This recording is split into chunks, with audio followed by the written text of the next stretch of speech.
In today's video, I'm going to show you how to build an off-market list to find your next deal. Coming up next.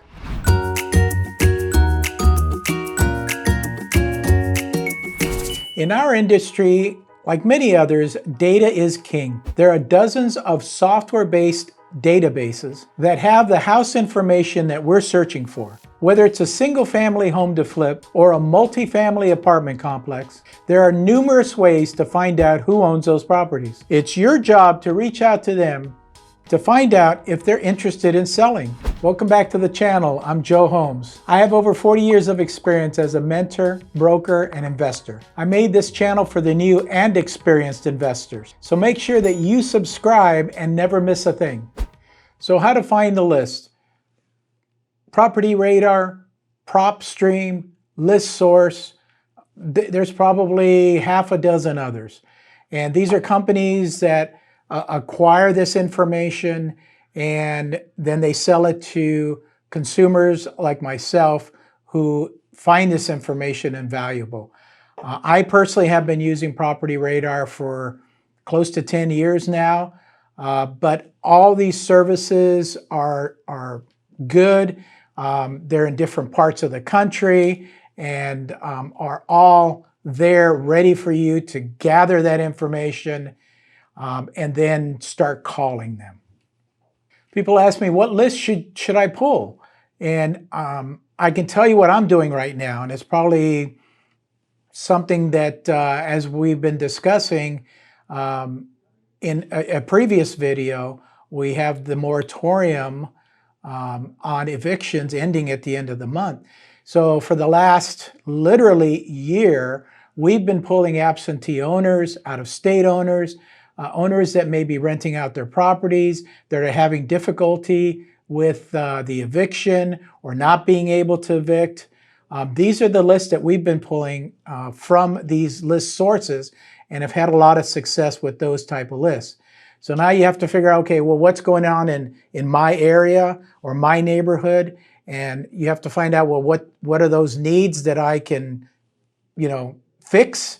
And it just so happens that tired landlords are a great one to go after, and that's why we've been going after them.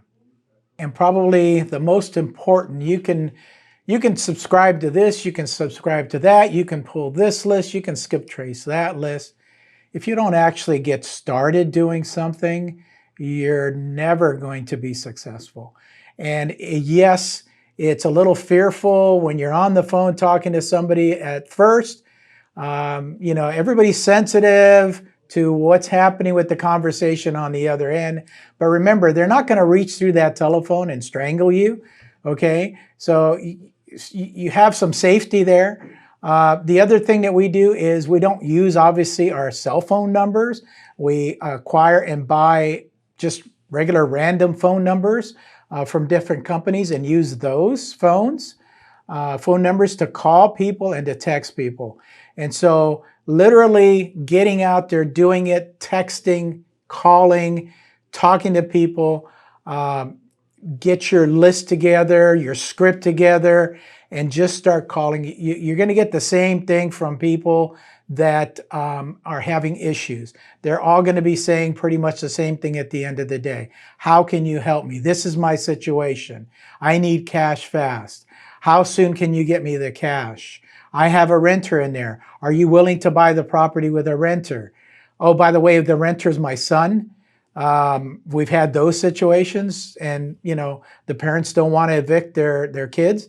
So whatever it is, you have to learn how to deal with that pain point so that at the end of the day, you get a deal under contract.